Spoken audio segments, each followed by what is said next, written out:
IPL ও PSL বিশ্ব ক্রিকেটের দুটি জনপ্রিয় ফ্র্যাঞ্চাইজি লিগ, কিন্তু যখন এই দুই লিগ প্রায় একই সময়ে অনুষ্ঠিত হয় তখন অনেক ক্রিকেটারকে পড়তে হয় কঠিন সিদ্ধান্তের মুখে, কারণ দুই লিগের সূচি একে অপরের সঙ্গে সাংঘর্ষিক হওয়ায় একসাথে দুই জায়গায় খেলা সম্ভব নয়।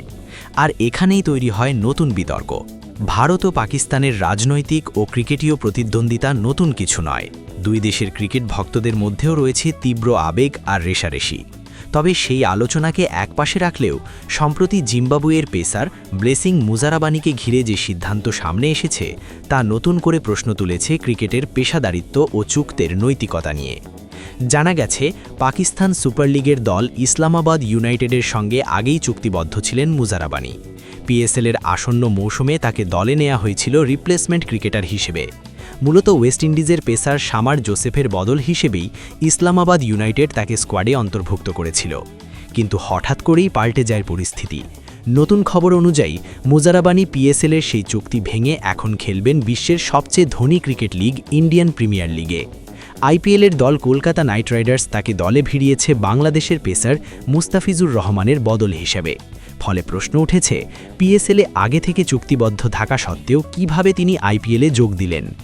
এই সিদ্ধান্তের পেছনে বড় কারণ হিসেবে দেখা হচ্ছে আইপিএলের আর্থিক শক্তিকে। ক্রিকেট বিশ্বে আইপিএলকে ধরা হয় সবচেয়ে লাভজনক ফ্র্যাঞ্চাইজি টুর্নামেন্ট হিসেবে। অনেক ক্রিকেটারের জন্য আইপিএলে খেলার সুযোগ মানে বড় অঙ্কের পারিশ্রমিক, বিশ্বজুড়ে পরিচিতি এবং কেরিয়ারের নতুন সম্ভাবনা। তাই ধারণা করা হচ্ছে আইপিএল থেকে পাওয়া অফারটি সব দিক থেকেই বেশি লাভজনক মনে হওয়ায় মুজারাবানি সেই পথই বেছে নিয়েছেন। তবে এই সিদ্ধান্ত ভালোভাবে নেয়নি পাকিস্তান ক্রিকেট বোর্ড।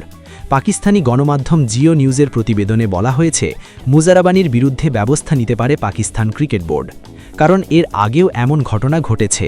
গত মৌসুমে দক্ষিণ আফ্রিকার অলরাউন্ডার করবিন বশ একই ধরনের সিদ্ধান্ত নিয়েছিলেন।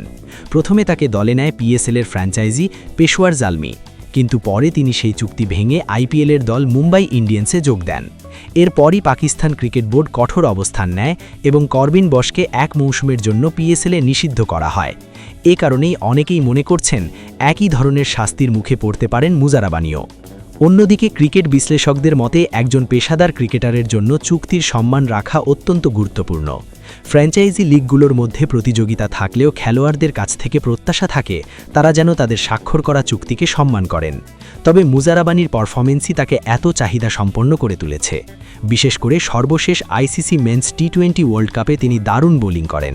সেই টুর্নামেন্টে 6 ম্যাচে তিনি নিয়েছিলেন 13টি উইকেট, যা তাকে আন্তর্জাতিক ক্রিকেটে আরও আলোচনায় নিয়ে আসে। এই পারফরমেন্সই হয়তো আইপিএলের ফ্র্যাঞ্চাইজিগুলোর নজর কেড়েছে। এদিকে কলকাতা নাইট রাইডার্সেরও জরুরি ভিত্তিতে একজন পেসার দরকার ছিল।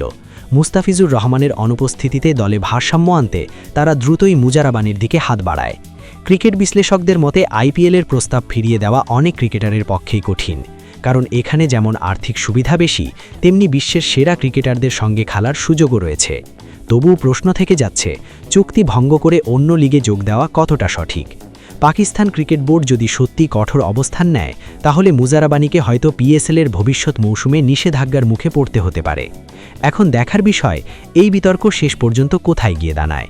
মুজারাবানি কি শুধুমাত্র আইপিএলে নিজের পারফরমেন্স দিয়ে সব বিতর্কের জবাব দেবেন, নাকি পিএসএল কর্তৃপক্ষের কঠোর সিদ্ধান্তের মুখোমুখি হবেন, সেটাই এখন ক্রিকেট বিশ্বের বড় প্রশ্ন।